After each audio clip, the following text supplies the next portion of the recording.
Hello there and welcome to My Finance Teacher. Glad to see you here. Apologies for not producing many videos over the last few weeks. The reason for that is I've been preparing to go for a conference and I'm now just back from a conference in Philippines in Bulacan State University. Very interesting place, a wonderfully organized conference, and I've truly enjoyed my time there. Very productive time and an intellectual stimulation on a range of business and education related topics. Coming back to our own topics, today I want to talk about gold. In fact, back in the middle of November, that's on the 14th of November, I posted at myfinancesteacher.org that I was expecting a brief rally in gold, but I wasn't expecting that rally to be long-lived. This is the chart I added to that post. And what do you know, exactly since the 14th of November that rally in gold has started. It's been going on all through last week, and today we see gold price coming down again to test that 50-day moving average. So the question is this a likely scenario of perhaps a bit of a head and shoulders formation going to play out over the next several weeks, or is it simply a retest of a successful breakout above the 50-day moving average? Either of the scenarios can of course play out. Gold might continue higher from here after a successful retest of this breakout, but a more likely scenario, in my opinion, is perhaps a continuation down into the intermediate cycle low. After all, if we have seen the intermediate cycle low back on the 14th of November, that would give us a relatively short cycle lasting for 141 days. Usually those cycles last for around a half a year. And the last two intermediate cycles were pretty short as well. And it's typical for a couple of short cycles to be followed by somewhat long cycle to bring the average length back towards its typical duration. So perhaps one more trip down to poke below the Bollinger Bands and to get closer to that rising 200-day moving average. So I might be somewhat cautious in the short to medium term, but in the longer term, of course, we are going to see a rally into a new intermediate cycle sometime in the beginning of next year. Moving on to market sentiment, we see that over the last several weeks, market sentiment has indeed dropped all the way from mid-80s down to about mid-60s.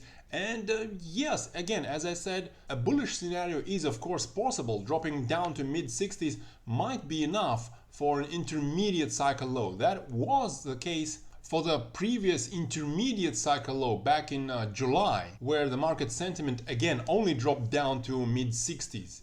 But it is not a common occurrence. Usually these longer term cycles in precious metals go through good times, as in let's say 2020, 2021, where the intermediate cycle lows came with the optimism index dropping down to mid-50s or mid-40s.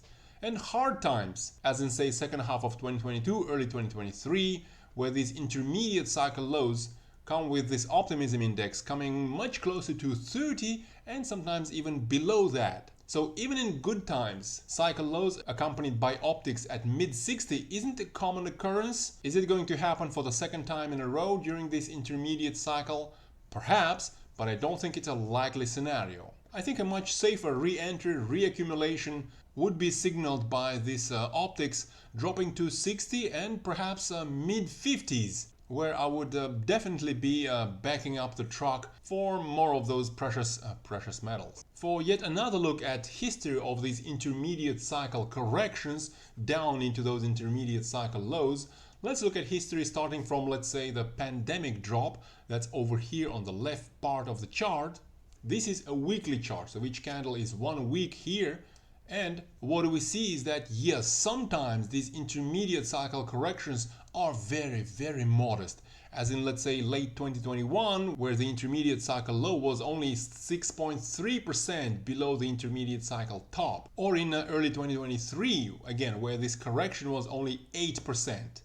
Early 2024, correction is only 7%, and the previous intermediate cycle low came only 6.5% below the preceding top. So again, as I do often say, nobody does know the future. We might have seen the end of the intermediate cycle just over a week ago, but it's not extremely likely. So far we've experienced 9.3% drawdown. the average drawdown, the average decline into these intermediate cycle lows all the way back from the pandemic low is over 11.3%.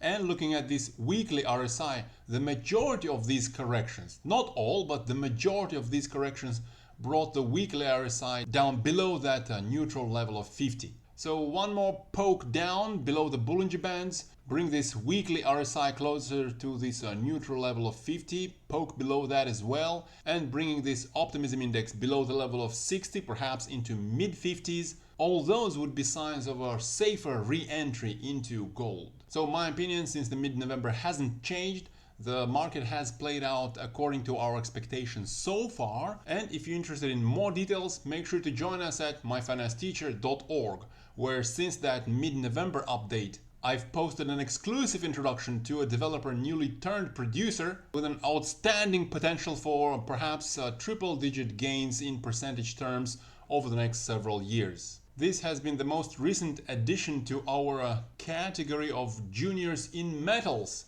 that will provide that additional torque to your precious metals portfolio once gold continues its rally into a new intermediate cycle, perhaps sometime very early into the new year. Have a marvelous Monday. Bye bye.